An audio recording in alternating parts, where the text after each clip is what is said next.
आप सुन रहे हैं उपन्यास चंद्रकांता संतति, अध्याय तीसरा, भाग भी तीसरा। रोहतासगढ़ किले के सामने पहाड़ी से कुछ दूर हटकर वीरेंद्र सिंह का लश्कर पड़ा हुआ है।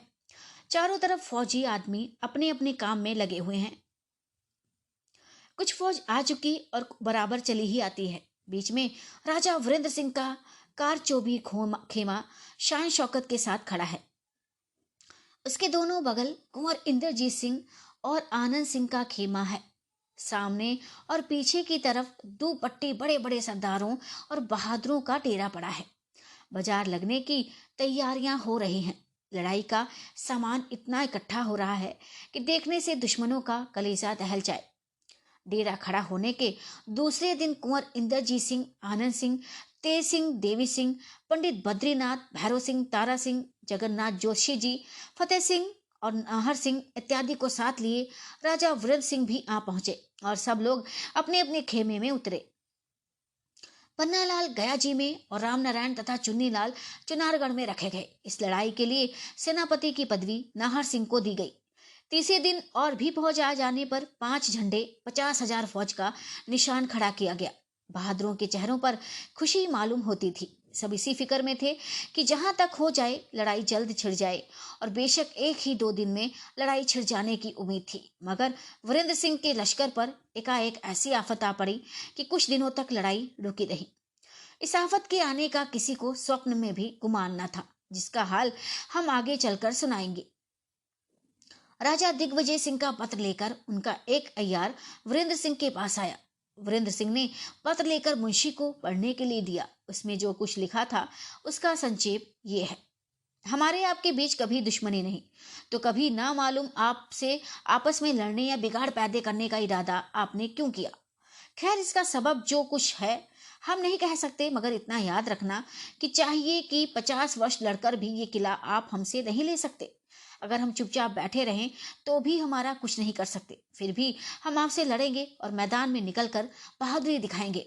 अगर आपको अपनी बहादुरी या जमा मर्दी का घमंड है तो फौज की जान क्यों लेते हैं। एक पर के एक लड़के फैसला कर लीजिए। बहादुरों की कार्रवाई देखने के बाद हमसे और आपसे द्वंद्व युद्ध हो जाए। आप हम पर फतेह पाइए तो ये राज आपका हो जाए, नहीं तो आप हमारे मातहत समझे जाएंगे। अफसोस इस समय हमारा लड़का मौजूद नहीं है। अगर होता तो आपके दोनों लड़कों से अकेला ही भिड़ जाता। इस पत्र के जवाब में जो कुछ राजा वीरेंद्र सिंह ने लिखा उसका भी हम संक्षेप वर्णन सुनाएंगे। वो ऐसे है। आप हमारे राज्य में घुसकर किशोरी को ले गए। क्या ये आपकी जबरदस्ती नहीं है? कई से लड़ाई की बुनियाद कायम करना नहीं कहते। अगर आप किशोरी को इज्जत के साथ हमारे पास भेज दें तो हम बेशक अपने घर लौट जाएंगे, नहीं तो याद रहे हम इस किले की एक एक ईंट उखाड़कर फेंक देंगे जिसकी मजबूती पर घमंड करते हो। हम लोग आपसे द्वंद्व युद्ध करने के लिए भी तैयार हैं। जिसका जी चाहे एक पर एक लड़के हौसला निकाल ले। आपका लड़का मेरे यहाँ कैद है। यदि आप किशोरी को हमारे पास भेजें तो हम उसे छोड़ने के लिए तैयार हैं। अब इस पत्र के जवाब में रोहतासगढ़ के किले से तोप की एक आवाज आई। अब लड़ाई में किसी तरह का शक न रहा। दोनों तरफ के अय्यार अपनी अपनी कार्रवाई दिखाने पर मुस्तैद हो गए और उन लोगों ने जो कुछ किया उसका हाल आगे चलकर मालूम होगा। रोहतासगढ़ किले के अंदर राजमहल की अटारियों पर चढ़ी हुई बहुत सी औरतें उस तरफ देख रही हैं जिधर वीरेंद्र सिंह का लश्कर पड़ा हुआ है। कुंवर कल्याण सिंह के गिरफ्तार हो जाने से किशोरी एक तरह निश्चिंत सी हो गई थी, क्योंकि ज्यादा डर से उसे अपनी शादी उसके साथ हो जाने का था। अपने मरने की उसे जरा भी परवाह न थी। हाँ, कुंवर इंद्रजीत सिंह की याद वह एक शायद के लिए भी नहीं भूल सकती थी, जिनकी तस्वीर उसके कलेजे में खींची हुई थी। वीरेंद्र सिंह की चढ़ाई का हाल सुन उसे बड़ी खुशी हुई और वह भी अपनी अटारी पर चढ़कर हसरत भरी निगाहों से उस तरफ देखने लगी जिधर वीरेंद्र सिंह की फौज पड़ी हुई थी। चाहे यहाँ से बहुत दूर हो तो भी किशोरी की निगाहें वहां तक पहुंच और भीड़ भाड़ में घुसकर किसी को ढूंढ निकालने की कोशिश कर रही हैं। इस समय किशोरी के साथ ही लाली थी, जिसने आज कई दिन हुए किशोरी के कमरे में कुंदन को नारंगी दिखाकर डरा दिया था। लाली किशोरी की निगाहबानी पर रखी गई थी तो भी वह किशोरी पर मेहरबानी रखती थी। किशोरी ने नारंगी वाले भेद को जानने की कई दफा कोशिश की, मगर पता न लगा। उस दिन के बाद कई दफे कुंदन से भी मुलाकात हुई, मगर पूछने पर उसने ऐसी कोई बात ना कही जिससे किशोरी का शक दूर हो जाए। नित्य एक घर में रहने वाली पर भी लाली और कुंदन में फिर किसी तरह की दुश्मनी ना दिखाई पड़ी। इस बात ने किशोरी के ताजुब को और भी बढ़ा रखा था। इस समय किशोरी के साथ सिवाय लाली के दूसरी कोई औरत न थी। ये दोनों वीरेंद्र सिंह के लश्कर की तरफ बड़े गौर से देख रही थी कि एकाएक किशोरी को फिर वही नारंगी वाली बात याद आ गई और थोड़ी देर तक सोचने के बाद वह लाली से पूछने लगी, लाली, उस दिन की बात जब मैं याद करती हूँ, इस पर विचार करती हूँ, तो कुंदन की दगाबाजी साफ झलक जाती है। कुंदन अगर सच्ची होती तो तुम्हें मारने के लिए ना झपटती, या हकीकत में अगर वह उस समय वहां से भाग जाने वाली होती तो उसके काम में विघ्न पड़ जाने से उसे रंज होता, सो उसके बदले में वह खुश दिखाई देती थी। किशोरी, क्या उसकी बातों का कोई हिस्सा सच भी था? लाली, नहीं, वह एकदम से झूठी भी नहीं है। लाली, जरूर है। किशोरी, वह क्या? लाली, यही कि वह भी इस किले में उसी काम के लिए लाई गई है जिस काम के लिए आप लाई गई हैं। किशोरी, यानी तुम्हारे राजकुमार से ब्याहने के लिए? लाली, हाँ। किशोरी, अच्छा, उसकी और कौन सी बात सच थी? लाली, इन सब बातों को पूछकर क्या करोगी? इस भेद के खुलने से वो बहुत बड़ी बुराई पैदा होगी। किशोरी, नहीं नहीं मेरी प्यारी लाली, मेरी जुबान से ये बात कोई दूसरा कभी नहीं सुन सकता, और मैं उम्मीद करती हूँ कि तुम मुझसे उसका हाल साफ साफ कह दोगी। उस दिन से मुझे विश्वास हो गया है कि तुम मेरी दर्द शरीक हो। अस्तु, अगर मेरा ख्याल ठीक है तो तुम उसका हाल मुझे जरूर बताओ, जिससे मैं हरदम होशियार रहूं। लाली, अब मैं तुम्हारे साथ बुराई कभी नहीं करेगी। किशोरी, तो भी मेहरबानी करके। लाली, खैर बता देती हूँ, मगर खबरदार इसका जिक्र किसी दूसरे के सामने कभी मत करना। किशोरी, ऐसा मैं कदापि नहीं कर सकती, और तुम खुद ही जानती हो कि इस महल में सिवाय तुम्हारे कोई भी ऐसा नहीं है कि जिसमें मैं दो बातें करती हूँ। लाली, अच्छा, तो सिवाय इस बात के जो मैं ऊपर कह चुकी हूँ, बाकी कुल बातें उसकी झूठ थी। वह इस मकान से भागना नहीं चाहती थी। वह तो हमारे कुमार के साथ ब्याह होने की उम्मीद में खुश है, मगर जिस दिन से तुम आई हो उस दिन से वह फिक्र में पड़ गई है, क्योंकि वह खूबसूरती और इज्जत में तुमको अपने से बहुत बढ़ के समझती है, और हकीकत में ऐसा ही है। उसे ख्याल सता रहा है कि राजकुमार से पहले किशोरी की शादी हो लेगी, तब मेरी होगी, और ऐसी अवस्था में किशोरी बड़ी रानी कहलाएगी और उसी लड़के गद्दे के मालिक होंगे। इसी से वह फिक्र में थी कि तुम्हें मार डाले, मगर किसी ऐसे ठिकाने पर ले जाकर जिससे उस पर कोई शक न कर सके। किशोरी, छी छी। लाली, मगर अब वह तुम्हारे साथ बुराई नहीं कर सकती। किशोरी, और वह नारंगी वाला क्या भेद है? वह वह मैं नहीं कह सकती, मगर तुम उसी से क्यों नहीं पूछती? अब तो वह हरदम तुम्हारी खुशामद किया करती है। किशोरी, मैं उससे पूछ चुकी हूँ। लाली, उसने क्या कहा? उसे कहा कि लाली ने नारंगी दिखाकर ये नसीहत दी कि देखो, इसमें कोई फाके हैं, मगर एक साथ रहने और छिलके से ढके रहने के कारण एक ही गिनी जाती हैं। कोई कह नहीं सकता कि इसमें कै फाके हैं। इसी तरह हम लोगों को भी रहना चाहिए। लाली, ठीक ही तो कहा। किशोरी, वाह वाह, तुमने तो उसी का साथ दिया, एकदम छोकरी बनाकर भुलवा देने लगी। लाली, खैर घबराओ मत, सब मालूम हो जाएगा। इतने में सीढ़ियों पर किसी के चढ़ने की आहट मालूम हुई और दोनों उस तरफ देखने लगी। कुंदन ने पहुंचकर दोनों को सलाम किया और हंसी हंसी में लाली की तरफ देखकर बोली, एक आदमी तुम्हें खोजता हुआ आया है। वह कहता है कि लाली ने मेरी किताब चुराई है, वह किताब जो किसी के खून से लिखी गई है। कुंदन के इन शब्दों ने मालूम क्या भेद भरा हुआ था कि सुनते ही लाली का रंग उड़ गया। खौफ के मारे उसके तमाम बदन में कंपकपी पैदा हो गई और मालूम होता था कि किसी ने उसके बदन का खून खींच लिया है। थोड़ी देर तक वह अपने हवास में न रही। अंत में हाथ जोड़ के उसने कुंदन से कहा, लाली, कुंदन, मुझसे बड़ी भूल हुई, मुझ पर रहम खा, मैं तमाम उम्र तेरी लौंडी बनकर रहूंगी। कुंदन, क्या गुलामी की दस्तावेज मेरे आंचल पर लिख देगी? कुंदन, किस दूसरे जुमले ने लाली को एकदम ही बदहवास कर दिया। अब की दफे वह अपने को किसी तरह न संभाल सकी। उसका सिर घूमने लगा और वह चक्कर खाकर जमीन पर गिर पड़ी।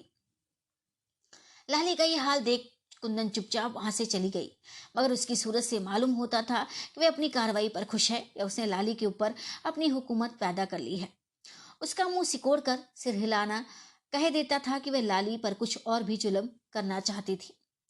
बेचारी किशोरी का असब हाल था। नारंगी वाला भेद जानने के लिए वह पहले ही परेशान थी, अब इस दूसरे भेद ने और भी कलेजा ऐंठ दिया। उसने बड़ी मुश्किल से अपने को संभाला और लाली को उसी तरह छोड़ छत के नीचे उतर आई तथा अपने कमरे से एक गिलास जल लाकर लाली के मुंह पर छींटा दिया। थोड़ी देर में लाली होश में आई और बिना कुछ बात किए रोती हुई अपने रहने की जगह में चली गई और किशोरी को भी अपने कमरे की तरफ रवाना होना पड़ा। जिस कमरे में किशोरी रहती थी वह एक खुशनुमा बाग में बीचों बीच में था। इस बाग के चारों कोनों में छोटी छोटी 4 इमारतें और भी थी। एक में वे कुल औरतें रहती थी जो किशोरी की हिफाजत के लिए मुकर्रर की गई थी। उन औरतों की अफसर लाली थी। दूसरे मकान में 2-3 लौंडियों के साथ लाली रहती थी। तीसरा मकान अमीराना ठाठ से रहने के लिए कुंदन को मिला हुआ था। चौथे मकान में, जो सबसे छोटा था, ताला बंद था, मगर बारी बारी से कई औरतें नंगी तलवार लिए उसके दरवाजे पर पहरा दिया करती थी। ये बाग जनाने महल में था और किसी और गैर का यहाँ आना, यहाँ से किसी का निकल भागना मुश्किल था। आधी रात का समय है। चारों तरफ सन्नाटा छाया हुआ है। राजा वीरेंद्र सिंह से लश्कर में पहरा देने वालों के सिवाय सभी आराम की नींद सोए हैं। हाँ, थोड़े से फौजी आदमियों का सोना कुछ विचित्र ढंग का है, जिन्हें ना तो जागा ही कह सकते हैं और ना सोने वालों में ही गिन सकते हैं, क्योंकि ये लोग, जो गिनती में 1000 से ज्यादा नहीं होंगे, लड़ाई की पोशाक पहने और उम्दे हरबे बदन पर लगाए लेटे हुए हैं। जाड़े का मौसम है, मगर कोई ऐसा कपड़ा जो बखूबी सर्दी को दूर कर सके ओढ़े हुए नहीं है, इसलिए तेज हवा के साथ मिली हुई सर्दी उन्हें नींद में मस्त होने नहीं देती। राजा वीरेंद्र सिंह के खेमे की चौकसी फतेह सिंह कर रहे हैं। खुद तो दरवाजे के आगे एक चौकी पर बैठे हुए हैं, मगर मातहत के सिपाही खेमे के चारों तरफ नंगी तलवारें लिए घूम रहे हैं। कुंवर इंद्रजीत सिंह के खेमे की चौकसी कंचन सिंह और आनंद सिंह के खेमे की हिफाजत नाहर सिंह सिपाहियों के साथ कर रहे हैं। अब जब आधी रात से ज्यादा जा चुकी, एक आदमी कुंवर इंद्रजीत सिंह के खेमे के दरवाजे पर आया और कंचन सिंह को सलाम करके पास आ खड़ा हो गया। यह आदमी लंबे कद का और मजबूत मालूम होता था। सिर पर मुंडासा बांधे और ऊपर से एक काश्मीरी स्याह चौगा डाले हुए था। कंचन, तुम कौन हो और क्यों आए हो? आदमी, मैं रोहतासगढ़ किले का रहने वाला हूँ और किशोरी जी का संदेशा लेकर आया हूँ। कंचन, क्या संदेशा है? आदमी, हुक्म है कि कुमार के सिवाय और किसी से न कहूँ। कंचन, कुमार तो इस समय सोए हैं। आदमी, अगर आप मेरा आना जरूरी समझते हो तो मुझे खेमे के अंदर ले चलो या कुमार को उठाकर खबर करो। कंचन, बेशक ऐसी हालत में कुमार को जगाना ही पड़ेगा। कहो, तुम्हारा नाम क्या है? आदमी, मैं अपना नाम नहीं बता सकता, मगर कुमार मुझे अच्छी तरह जानते हैं। आप अपने साथ मुझे खेमे के अंदर ले चलिए। आंख खुलते ही मुझे पहचान लेंगे। आपको कुछ कहने की जरूरत नहीं पड़ेगी। कंचन सिंह उस आदमी को लेकर खेमे के अंदर घुसा। आगे आगे कंचन सिंह और पीछे पीछे वह आदमी। जब दोनों खेमे के मध्य में पहुंचे तो उस आदमी ने अपने कपड़े के अंदर से एक भुजाली निकालकर धोखे में पड़े हुए बेचारे कंचन सिंह की गर्दन पर पीछे से इस जोर से मारी कि खट से सिर कटकर दूर जा गिरा। बेचारे के मुंह से कोई आवाज तक न निकल पाई। इसके बाद वह भुजाली पूंछ अपनी कमर में रखी और नींद में सुस्त सोए हुए कुंवर इंद्रजीत सिंह के पास आकर खड़ा हो गया। कमर से एक शीशी निकाली और बहुत संभलकर कुमार की नाक से लगाई। इस शीशी में तेज बेहोशी की दवा थी। कुमार के बेहोश हो जाने के बाद उसने अपनी कमर से एक लोई खोली और उसमें उनकी गठरी बांध दी। दरवाजे पर पर्दे के पास आकर देखने लगा कि आगे की तरफ सन्नाटा है कि नहीं। इस समय पहरे वाले कष्ट लगाते हुए खेमे के पीछे की तरफ निकल गए। आगे सन्नाटा पाकर उसने कुमार की गठरी उठाई और खेमे के बाहर हो अपने को बचाता हुआ लश्कर से निकल गया। लश्कर से कुछ दूर पर एक रथ खड़ा था, जिसमें 2 मौजूद मुश्की रंग के घोड़े जूते हुए थे। कोचवान तैयार बैठा था। गठरी खोलकर कुमार को उसी पर लेटा दिया और खुद भी सवार हो रथ हाँकने का हुक्म दिया। रथ थोड़ी ही दूर गया था कि सारथी को मालूम हो गया कि पीछे कोई सवार आ रहा है। उसने घबराकर अंदर बैठे हुए आदमी से कहा कि कोई सवार बराबर रथ के साथ चला आ रहा है। रथ और तेज किया गया, मगर सवार ने पीछा ना छोड़ा। सुबह होते होते रथ बहुत दूर निकल गया और ऐसी जगह पहुंचा जहां सड़क के दोनों तरफ घना जंगल था। तब वह सवार घोड़ा बढ़ाकर रथ के बराबर आया और बोला, बस अब रथ रोक लो। सारथी, तुम कौन हो जो तुम्हारे कहने से रथ रोका जाए? सवार, हम तुम्हारे बाप हैं। रथ और तेज हो गया, मगर सवार ने पीछा न छोड़ा। सुबह होते होते रथ बहुत दूर निकल गया और ऐसी जगह पहुंचा जहां सड़क के दोनों तरफ घना जंगल था। तवे सवार घोड़ा बढ़ाकर रथ के बराबर आया और बोला, बस अब रथ रोक लो। सारथी, तुम कौन हो जो तुम्हारे कहने से रथ रोका जाए? सवार, हम तुम्हारे बाप हैं, बस खबरदार अब रथ आगे ना बढ़ने पावे। इस सवार के हाथ में एक बर्छी थी। जब सारथी ने उसकी बात ना सुनी तो लाचार हो उसने बर्छी मारी। चोट खाकर सारथी जमीन पर गिर पड़ा। रथ के घोड़े भड़क कर और तेजी के साथ भागे और पहिया सारथी के ऊपर से होकर निकल गया।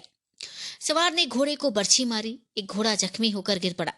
दूसरा घोड़ा भी रुक गया। वह आदमी जो रथ के अंदर बैठा था कूद कर तलवार खींचकर सवार के सामने आ खड़ा हुआ। बात की बात में सवार ने उसके भी बेजान कर दिया और घोड़े के नीचे उतर पड़ा। ये सवार नकाबपोश था। बर्छी गाड़ कर सवार ने घोड़े को उसके साथ बांध दिया और बड़ी होशियारी से कुंवर इंद्रजीत सिंह को साथ ले रथ से नीचे उतरा। सड़क के दोनों तरफ घना जंगल था। कुमार को उठाकर जंगल में ले गया और एक सलाई के पेड़ के नीचे रख लौट आया और अपने घोड़े पर सवार हो फिर उसी जगह पहुंचने के बाद कुमार के पास बैठ उनको होश में लाने की फिक्र करने लगा। सुबह की ठंडी हवा लगने पर कुमार होश में आए और घबरा कर उठ बैठे। सवार तलवार खींच सामने खड़ा हो गया। कुमार भी संभल कर खड़े हो गए और बोले, कुमार, क्या हो तुम हमें यहाँ लाए हो? सवार, नहीं, कोई दूसरा ही आपको लिए जाता था, मैंने छुड़ाया है। कुमार, जब तुमने मुझे दुश्मन के हाथ से छुड़ाया है तो स्वयं तलवार लेकर सामने क्यों खड़े हो गए?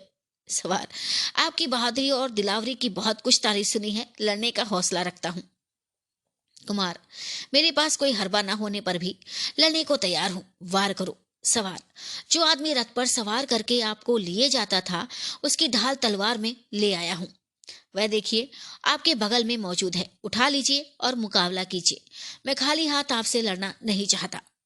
कुंवर इंद्रजीत सिंह ढाल तलवार उठा पैतरे के साथ उस नकाबपोश सवार के मुकाबले में खड़े हो गए। थोड़ी देर तक लड़ाई होती रही। कुमार को मालूम हो गया कि ये दुश्मनी के तौर पर नहीं लड़ता। ललकार के बोले, तुम लड़ते हो या खिलवाड़ करते हो? सवार, कोई दुश्मनी तो आपसे है नहीं। सवार, इसलिए कि आपके बदन में जरा फुर्ती आए। बहुत देर तक बेहोश पड़े रहने से रगों में सुस्ती आ गई होगी। अगर आपसे दुश्मनी रहती तो आपको दुश्मन के हाथ से ही क्यों बचाते? कुमार, तो क्या तुम हमारे दोस्त हो? सवार, मैं ये भी नहीं कह सकता। कुमार, जरूर तुम हमारे दोस्त हो, अगर दुश्मन के हाथ से हमें बचाया है। सवार, क्या इस बारे में आपको कोई शक है कि मैंने आपकी जान बचाई? कुमार, जरूर शक है। मैं कैसे विश्वास कर सकता हूं कि तुम मुझे यहाँ लाए हो या कोई दूसरा? सवार, इसके लिए मैं 3 सबूत दूंगा। एक तो अगर मैं दुश्मन होता तो बेहोशी में आपको मार डालता। कुमार, बेशक। और दूसरा सबूत कौन सा है? सवार, जरा ठहरिए, मैं अभी आता हूं तो ये दोनों सबूत भी देता हूं। इतना कह वह नकाबपोश सवार छट अपने घोड़े पर सवार हुआ और वहां पहुंचा जहां वह रथ था जिस पर कुमार लाए गए थे। एक घोड़ा मरा हुआ पड़ा था, दूसरा बागडोर से बंधा अलग खड़ा था। उस अय्यार की लाश भी उसी जगह पड़ी हुई थी जो कुमार को बेहोश करके उठा लाया था। पीछे की तरफ थोड़ी दूर पर सारथी की लाश थी। वह नकाबपोश सवार अपने घोड़े से उतर पड़ा और जोर लगाकर किसी तरह उस रथ को उलट दिया जो अभी तक खड़ा था। फिर सोचने लगा कि अब क्या करना चाहिए। उसकी निगाह सारथी की लाश पर पड़ी। वहां गया और उस लाश को घसीट लाकर रथ के पास रख दिया और फिर कुछ सोचकर धीरे से बोला, अब कुमार नहीं समझ सकते कि उनका लश्कर किधर है और वह किस तरफ से लाए गए। उन्हें धोखे में डालकर अपनी और उनकी हिम्मत का अंदाजा लेना चाहिए। इसके बाद वह सवार फिर अपने घोड़े पर चढ़ा और वहां पहुंचा जहां कुमार उसकी राह देख रहे थे। कुमार, तुम कहाँ गए थे? सवार, एक आदमी की खोज में गया था मगर वह नहीं मिला। कुमार, खैर तुम अपनी सच्चाई के लिए और भी सबूत देने वाले थे। सवार घोड़े पर से उतर पड़ा और कुमार से बोला, आप घोड़े पर सवार हो लीजिए और मेरे साथ चलिए। मगर कुमार ने मंजूर न किया। सवार ने भी घोड़े की लगाम थामी और पैदल कुमार को लिए हुए उस रथ के पास पहुंचा और सब हाल कहकर बोला, देखिए इसी रथ पर आप लाए गए, यही बदमाश आपको लाया है और ये दूसरा सारथी है। मैं इत्तेफाक से आपके पास मिलने के लिए जा रहा था जो आपके काम आया। अब उस रथ का एक घोड़ा जो बचा हुआ है उसी पर आप सवार होकर लश्कर में चले जाइए। कुमार, बेशक तुमने मेरी जान बचाई, इसका एहसान मैं कभी नहीं भूलूंगा। सवार, क्या इसका एहसान आप मानते हैं? कुमार, जरूर। सवार, तो आप कुछ देकर इस एहसान का बोझ अपने ऊपर से उतार ही दीजिए। कुमार, बड़ी खुशी के साथ मैं ऐसा करने को तैयार हूं, जो कहो वह दूंगा। सवाल: इस समय तो मैं आपसे कुछ नहीं ले सकता, मगर आप वादा करें तो जरूरत पड़ने पर आपसे कुछ मांगूं और मदद लूं। कुमार: मैं वादा करता हूं कि जो कुछ मांगोगे दूंगा, जब चाहे ले लो। सवाल: देखिए फिर बदल ना जाइएगा। कुमार: कभी नहीं, ये क्षत्रियों का धर्म नहीं। सवाल: अच्छा, एक सबूत और देता हूं कि बिना आपको किसी तरह का कष्ट दिए अपने घर चला जाता हूं। कुमार: तुम अपने चेहरे पर से नकाब तो हटाओ, जिससे तुमको पहचान रखूं। सवार: ये बात तो जरूरी है। इतना कहकर सवार ने चेहरे पर से नकाब उलट दी और कुमार को हैरत में डाल दिया, क्योंकि वह एक हसीन और नौजवान औरत थी। बेशक सिवाय किशोरी के ऐसी हसीन औरत कुमार ने कभी नहीं देखी थी। उसने अपनी तिरछी चितवन से कुमार के दिल का शिकार कर लिया और उनकी बंधी हुई टकटकी की तरफ कुछ ख्याल न कर उन्हें उसी तरह छोड़ सड़क से नीचे उतर जंगल का रास्ता लिया। उसके चले जाने के बाद थोड़ी देर तक तो कुमार उसी तरफ देखते रहे जिधर वह घोड़े पर सवार होकर गई थी। इसके बाद रथ और सड़क की तरफ देखा, फिर जिस घोड़े के पास गए जो रथ के दोनों घोड़ों में से जीता मौजूद था, उसकी पीठ पर जो कुछ असबाब था खोल दिया, सिर्फ लगाम रहने दी और नंगी पीठ पर सवार हो उसी तरफ का रास्ता लिया जिधर वह नकाबपोश औरत उनके देखते देखते चली गई थी। भूखे प्यासे दोपहर तक घोड़ा दौड़ाते चले गए, मगर उस औरत का पता न लगा कि किधर गई और क्या हुआ। भूख और प्यास से परेशान हो गए और इस फिक्र में पड़े कि कहीं ठंडा पानी मिले तो प्यास बुझावें, मगर इस जंगल में कहीं किसी सोते या झरने का पता न लगा। लाचार हो वह आगे बढ़ते ही गए और शाम होते तक एक ऐसे मैदान में पहुंचे जिसके चारों तरफ तो घना जंगल था, मगर बीच में सुंदर साफ जल में लहराता हुआ एक अनूठा तालाब था। कुंवर इंद्रजीत सिंह उस विचित्र तालाब को देख बड़े ही विस्मित हुए और एकटक उसकी तरफ देखने लगे। इस तालाब के बीचों बीच एक खूबसूरत छोटा सा मकान बना हुआ था, जिसके चारों तरफ सहन था और चारों कोनों में चार औरतें तीर कमान चढ़ाए मुस्तैद थी। मालूम होता था कि अभी तीर छोड़ा ही चाहती हैं। मकान की छत पर एक छोटे से चबूतरे पर भी एक औरत दिखाई पड़ी, जिसका सिर नीचे और पैर आसमान की तरफ थे। बड़ी देर तक देखने के बाद मालूम हुआ कि ये औरतें चांददार नहीं हैं, बल्कि बनावटी हैं, जिन्हें पुतली कहना मुनासिब है। एक छोटी सी ढोंगी भी उसी चबूतरे के साथ रस्सी के सहारे बंधी हुई थी, जिससे मालूम होता था कि इस मकान में जरूर कोई रहता है, जिसके आने जाने के लिए ये ढोंगी मौजूद है। कुमार घोड़े की लगाम एक पत्थर से अटकाकर तालाब के नीचे उतरे, हाथ मुंह धो जल पिया और फिर कुछ सुस्ताने के बाद फिर उसी मकान की तरफ देखने लगे, क्योंकि कुमार का इरादा हुआ कि तैरकर उस मकान तक जाएं और देखें कि उसमें क्या है। सूर्य अस्त होते होते एक औरत उस मकान के अंदर से निकली और सहन पर खड़ी हो कुमार की तरफ देखने लगी। इसके बाद हाथ के इशारे से कहा कि यहाँ से चले जाओ। कुमार ने उस औरत को साफ पहचान लिया कि वही नकाबपोश सवार है जिसने कुमार को रथ पर से ले जाते हुए अय्यार के हाथ से बचाया था। कुछ रात जा चुकी है। रोहतासगढ़ किले के अंदर अपने मकान में बेसठी हुई बेचारी किशोरी ना मालूम किस ध्यान में डूबी हुई है और क्या सोच रही है। कोई दूसरी औरत उसके पास नहीं है। आखिर किसी के पैर की आहट पा अपने ख्याल में डूबी हुई किशोरी ने सिर उठाया और दरवाजे की तरफ देखने लगी।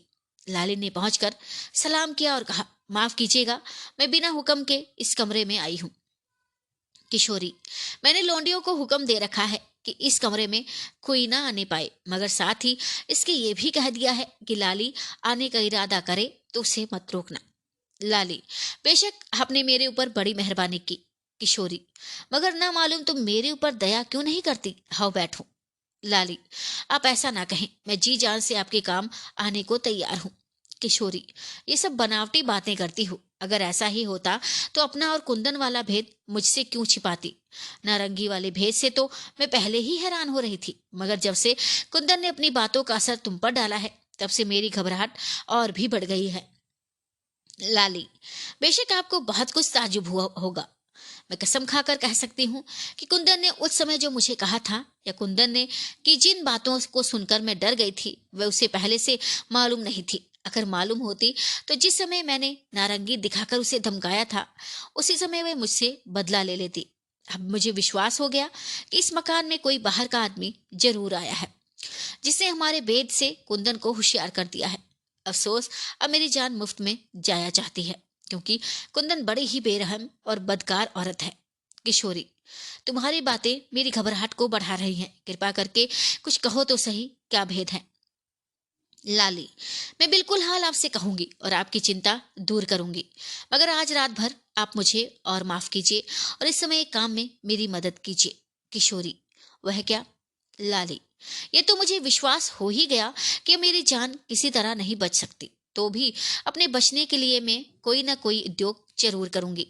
मैं चाहती हूँ कि अपने मरने के पहले ही कुंदन को इस दुनिया से उठा दूं, मगर एक ऐसी अड़स में पड़ गई हूँ कि ऐसा करने का इरादा भी नहीं कर सकती। हाँ, कुंदन का कुछ विशेष हाल जानना चाहती हूँ और इसके बाद बाग के उस कोने वाले मकान में घुसा चाहती हूँ जिसमें हरदम ताला बंद रहता है और दरवाजे पर नंगी तलवार लिए दो औरतें बारी बारी से पहरा दिया करती हैं। इन्हीं दोनों कामों में मैं आपसे मदद लेना चाहती हूँ। किशोरी, उस मकान में क्या है? तुम मुझे मुझे कुछ मालूम है? लाली, हाँ, कुछ मालूम है और बाकी भेद जानना चाहती हूँ। मुझे विश्वास है कि अगर आप भी मेरे साथ उस मकान के अंदर चलेंगी और हम दोनों आदमी किसी तरह बचकर निकल आएंगे, तो फिर आपको भी इस कैद से छुट्टी मिल जाएगी, मगर उसके अंदर जाना और बचकर निकल आना यही बहुत मुश्किल है। किशोरी, ये और ताजुब की बात तुमने कही। खैर, ऐसी जिंदगी से मैं मरना उत्तम समझती हूँ। जो कुछ तुम्हें करना हो करो और जिस तरह की मदद मुझसे चाहिए ले लो। लाली, एक छोटी सी तस्वीर कमर से निकालकर किशोरी के हाथ में देकर बोली, थोड़ी देर बाद मामूली तौर पर कुंदन जरूर आपके पास आएगी। उस समय ये तस्वीर ऐसे ढंग से उसे दिखाइएगा जिससे उसे ये ना मालूम हो कि आप जानबूझकर दिखा रही हैं। फिर इसके चेहरे की जैसी रंगत हो या जो कुछ वह कहे मुझसे कहिए। इस समय तो यही एक काम है। किशोरी, ये काम मैं बखूबी कर सकूंगी। किशोरी ने लाली के हाथ से तस्वीर लेकर पहले खुद देखी। इस तस्वीर में एक खो की हालत दिखाई गई थी, जिसमें एक आदमी उल्टा लटक रहा था और एक औरत हाथ में छुरा लिए उसके बदन में घाव लगा रही थी। पास में एक कमसीन औरत खड़ी थी और कोने की तरफ कब्र खोदी जा रही थी। श्रोतागण, ये तस्वीर ठीक उस समय की थी जिसका हाल हम पहले भाग के 8वें बयां में लिखाए हैं, मगर यह हाल किशोरी को अभी तक मालूम नहीं हुआ था। किशोरी उस तस्वीर को देखकर बहुत ही हैरान हुई। उसके बारे में लाली से कुछ पूछना चाहा, मगर लाली तस्वीर देने के बाद वहां न ठहरी, तुरंत बाहर चली गई। लाली के जाने के थोड़ी ही देर बाद कुंदन आ पहुंची, मगर उस समय किशोरी उस तस्वीर को देखने में अपने को यहाँ तक भूली हुई थी कि कुंदन का आना उसे तब मालूम हुआ जब उसने पास आकर कुछ देर तक खड़े रहकर पूछा, कहो बहन, क्या देख रही हो? किशोरी, हैं तुम यहाँ कब से खड़ी हो? कुंदन, कुछ देर से। इस तस्वीर में कौन सी ऐसी बात है जिसे तुम बड़े गौर से देख रही हो? किशोरी, तुमने इस तस्वीर को देखा है? कुंदन, सैकड़ों दफे। मैं समझती हूँ कि यह तस्वीर तुमने लाली ने खास मुझे दिखाने के लिए दी है। आप लाली से कह दीजिएगा कि मैं इस तस्वीर को देखकर नहीं डर सकती।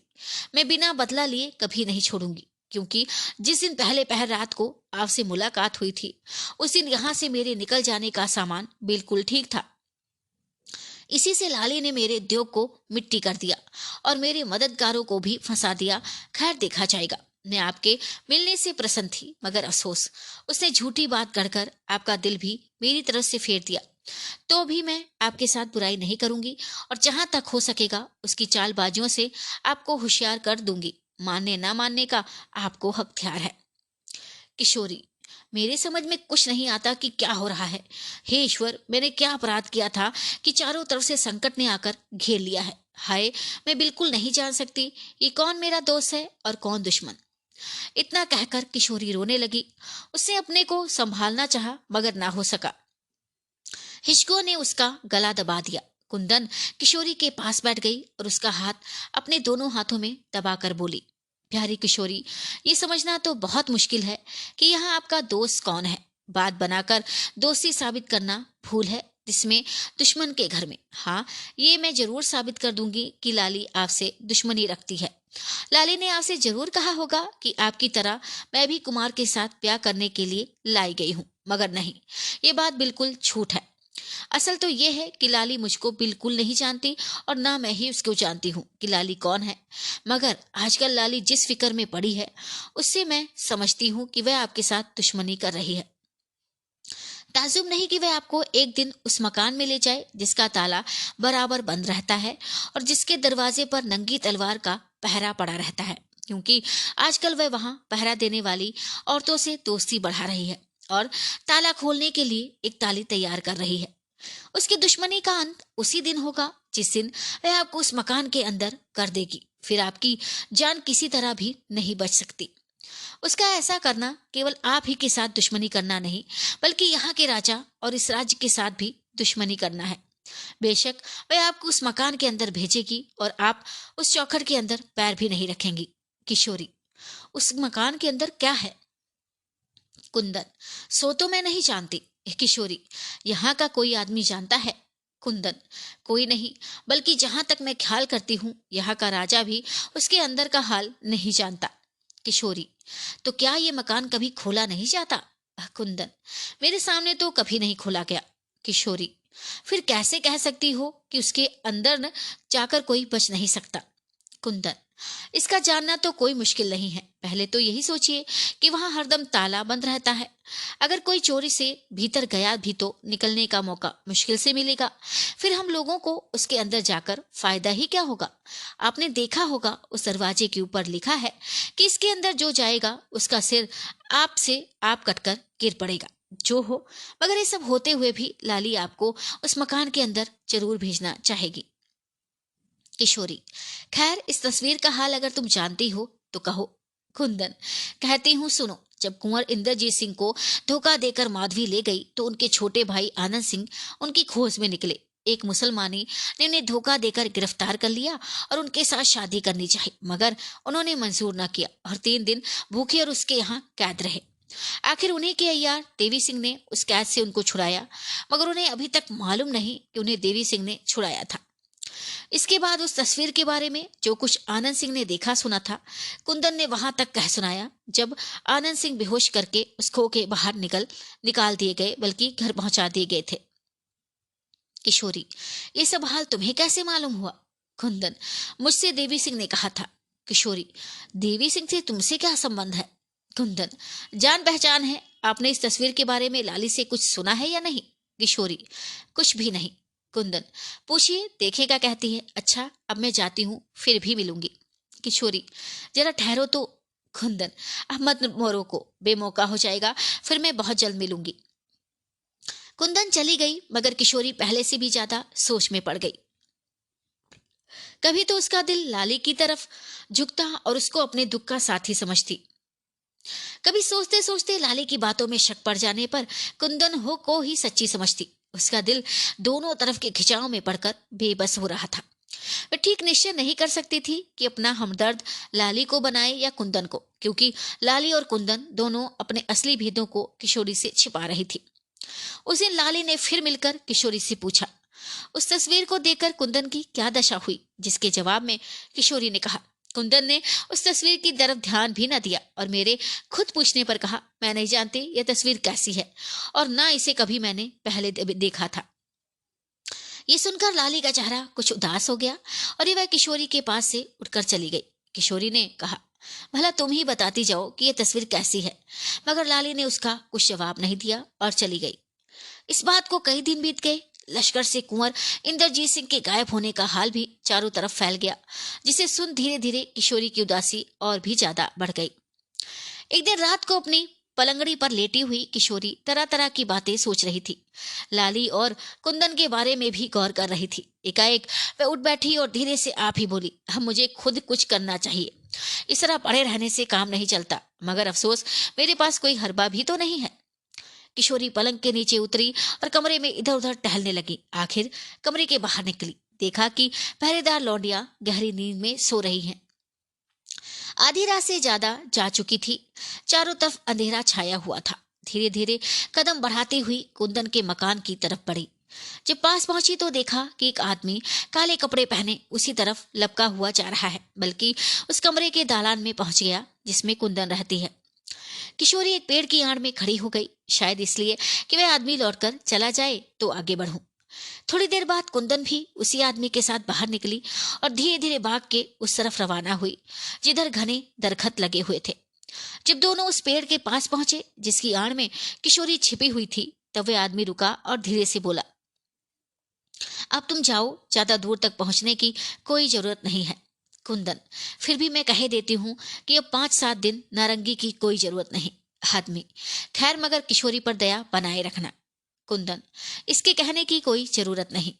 वह आदमी पेड़ों के झुंड की तरफ चला गया और कुंदन लौटकर अपने कमरे में चली गई। किशोरी भी फिर वहां न ठहरी और अपने कमरे में आकर पलंग पर लेट रही, क्योंकि उन दोनों की बातें ने, जिसे किशोरी ने अच्छी तरह सुन रहा था, उसे परेशान कर दिया और वह तरह तरह की बातें सोचने लगी, मगर अपने दिल का हाल किससे कहे इस लायक वहां कोई भी नहीं था। पहले तो किशोरी बनिस्बत कुंदन के लाली को सच्ची और नेक समझती थी, मगर अब वह बात न रही। किशोरी उस दिन उस आदमी के मुंह से निकली हुई उस बात को फिर याद करने लगी कि किशोरी पर दया बनाए रखना। वह आदमी कौन था? इस बाग में आना और यहाँ से निकलकर जाना तो बड़ा ही मुश्किल है। फिर वह क्यों आया, कैसे आया? उस आदमी की आवाज पहचानी हुई सी मालूम होती है। बेशक मैं उससे कई दफे बातें भी कर चुकी हूँ, मगर कब और कहां सो याद नहीं पड़ता और न उसकी सूरत का ध्यान बनता है।